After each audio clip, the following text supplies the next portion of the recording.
Good morning, restarters. If only it was that easy, huh? So earlier this week, I asked you guys to send me your questions about Fir Lodge. I thought it'd be a great opportunity to reach out to you guys and connect with you, the readers, with the added wildcard that you could ask me anything. And boy, you guys did not disappoint. So at the end of the video, I'm going to be giving away another mug to someone who has left a review. So if you left a review, chances are you may have won a mug. Right, then without further ado, let's move on to the first question. This came in at the 11th hour, which is about 20 minutes before I started filming, and it is from Mike Chapman. And Mike Chapman asks, will your first question be, is this really your first Q&A? Rumbled. Full disclosure, this is not my first Q&A. I had the pleasure of working with Mike Chapman, who kindly agreed to interview me back in March. So if you're looking for an interview for your current work in progress, drop me a message and I'll connect you to Mike. Sorry Mike, you caught me. Right, let's move on to the next question. Okay, so first up we have Siobhan, and Siobhan asks, how did it all start? So for those who don't know, Fir Lodge is a real place. A large group of friends and I went to celebrate our 30th birthday party. During our stay, a little Springer Spaniel showed up during the barbecue, and then later that evening Doggy returned, and two of us decided to take him home. The house was empty when we got there, so we ushered Mr. Spaniel, who shall remain nameless. I shall protect your identity, Mr. Spaniel, and we went on our merry way. And when we got back to Fir Lodge, the front doors were closed. We were banging on the door, and no one could hear us. And my friend sort of said, "Oh man, like, do you imagine if something had happened to us and we weren't really here right now?" And you know, so a few of us joked that would make a really fun movie. And you know how these things are. You have a laugh, you move on, drink some more, and forget all about it. Only I couldn't move on from it. The next morning, the idea was still there, lodged in my brain. Puns. And for the first time in a very long time, I put pen to paper and wrote a very basic chapter about Hal and Cara. They were just on a bench discussing the rules of restarting. It was really simplistic. I mean, the chapter eventually made the final cut, but it was unrecognisable by the time it reached you guys. But later it became a chapter called the Flutterby Effect.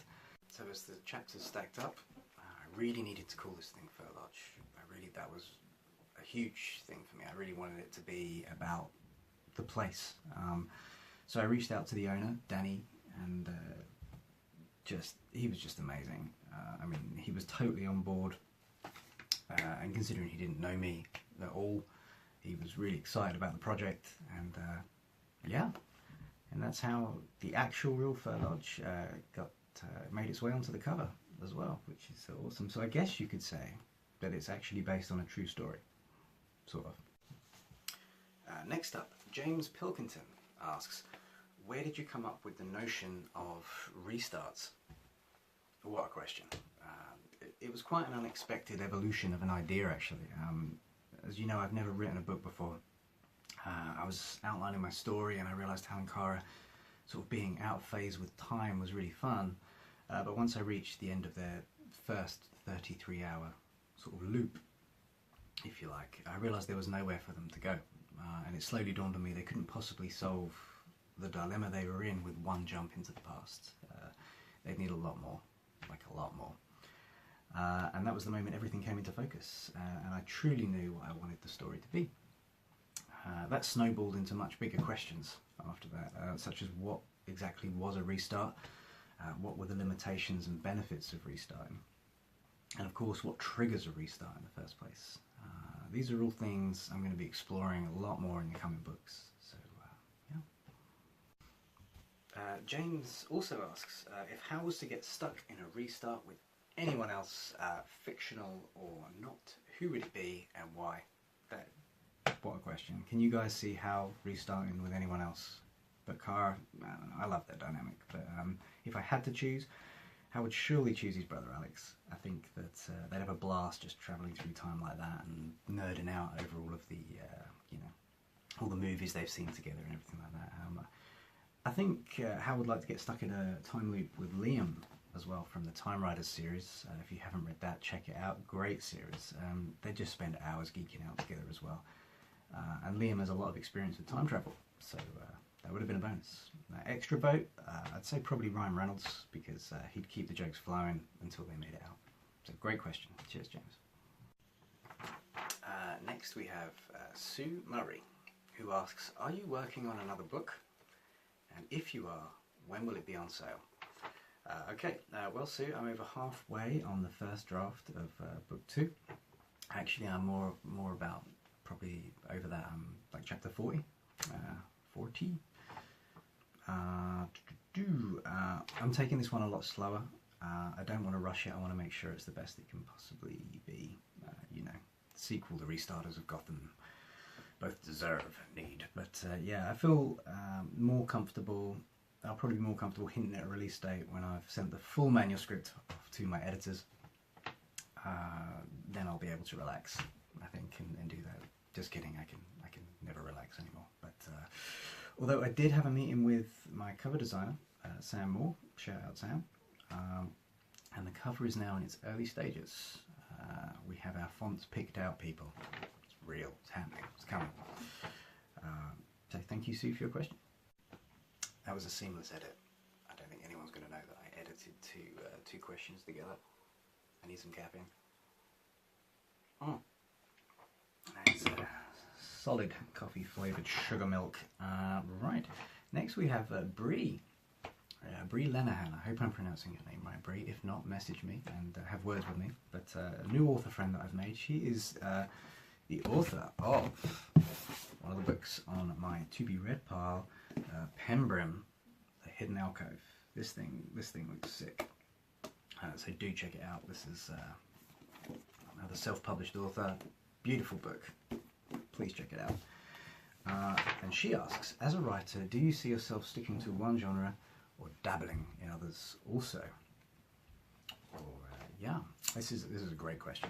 With Fir Lodge, I try to incorporate a blend of genres. There's the sci-fi element, of course, with all the time travel, and then there's Hal and Kara's relationship. I tried to give them a sort of buddy cop dynamic, like two people that weren't necessarily suited to working together, but became all the stronger for it. They bring very different things to the table. With the chapter Haunted, I tried to write it as a self-contained kind of ghost story, and then with the big bad, I really wanted to hit those horror cliff notes. I love horror, paranormal, sci-fi, all that stuff. So I guess the short answer is I'm sort of testing the water in the upcoming books of the Restarter series and blending multiple genres together, and I'd definitely be open to trying new things. I actually have an idea mapped out for life after the Restarters, but I am nowhere near that point yet. We have a lot more Restarters to come. So great question, Bree, thank you. Bree also asks, what do you find more difficult, writing, editing, or the formatting process? Oh man, Bree, you of all people know firsthand, they all have their respective charms. For me, writing is the fun part, absolutely, hands down. Editing is tough, but it's an absolute joy seeing those original ideas take shape. I think I find formatting the hardest, to be honest, or the most time consuming in a way. My biggest peeve is having to change all those hyphens to end dashes, because I take a lot of shortcuts in the drafting stage, and then I go back, and then future me has to sort all that shiz out. So yeah, I am my own worst enemy in that regard. You know, did you use font 22 for that chapter subheading, or maintaining consistency across the board over an entire novel is tricky as hell. And that's without making sure you're following your own rules of indentation as well. And then there are those idle Tuesdays where no matter what you do, line spacing just refuses to chill the F out. So they're the best. And then you've got to do it all again for the ebook. You can't just copy paste that. No, you've got to manually do that word by word. So rad. And don't get me started on typos. Yeah, I found one the other day and I had to change it all and everything. So yeah, formatting, I think is the answer to that. Thank you, Brie. Great question.